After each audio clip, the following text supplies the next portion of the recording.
Throughout this course, you've learned several techniques that you can call upon as you improvise with raw foods. Let's take a moment to review all of those techniques that have been added to your culinary toolbox. You could use the spiralizing technique when you want to add more servings of vegetables. Substitute wheat pasta and have a vehicle for getting your favorite sauce from your plate to your mouth.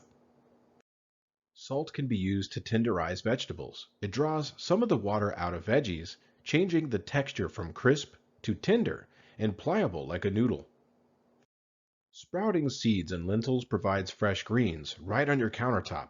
They are high in fiber, vitamins, and minerals. Soaking and sprouting also reduces the effects of anti-nutrients, phytic acid, enzyme inhibitors, and lectins, making other nutrients more available to humans. Soaking also prepares seeds and nuts for blending into milk, cream, yogurt, and cheese as an alternative to dairy. This technique is the foundation for many sauces and desserts. When you're looking for a crunchy or chewy texture, or perhaps the feeling of fullness that is experienced with a bread or a cracker, it's time to use the technique of dehydration. Dehydration also preserves produce for future use. Blending creates the smooth texture of soups, smoothies, and dairy alternatives for milk, cream, ice creams, and cheese. Blending is also a great way to get greens without tasting just the greens for those who struggle to get enough nutrients. Juicing can provide recovery time for the digestive tract, as well as increase the number of servings of fruit and vegetables. And finally, fermenting preserves produce while adding probiotics to the diet and acting as a digestive aid. In addition to learning the techniques, stocking your pantry with healthy staples is the foundation of being able to improvise with raw food preparation. Keep staples in the home so you can always prepare a healthy meal.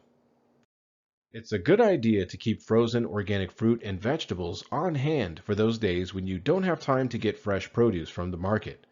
Frozen berries and bananas can also quickly blend into a cold treat on a hot day. It's a good idea to have the following available in your pantry: cold pressed oils like avocado and coconut oil, seasonings like Himalayan sea salt, dried herbs and spices, and nutritional yeast, sweeteners like dried fruits, maple syrup, or coconut nectar, condiments like apple cider vinegar and coconut aminos, and coconut milk for an easy, impromptu, creamy thickening ingredient. Seaweed like nori for making sushi rolls is a great source of trace minerals like iodine. It is dried and therefore has a long shelf life in the pantry. It can be added to soups or salads, used to wrap a roll, or by itself as a snack. Brazil nuts, pine nuts, cashews, hemp, sesame, flax, and chia seeds do not need to be sprouted. You can keep them on hand for more spontaneous meals or snacks.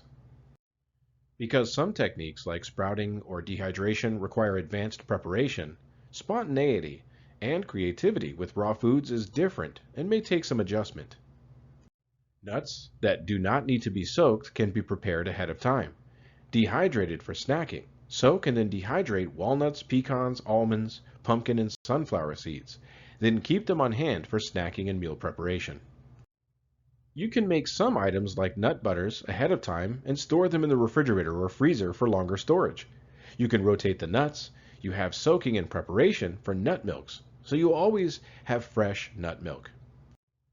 If you make sprouts a regular part of your diet, you can have several jars soaking at the same time, at different states, so there are always sprouts ready to eat.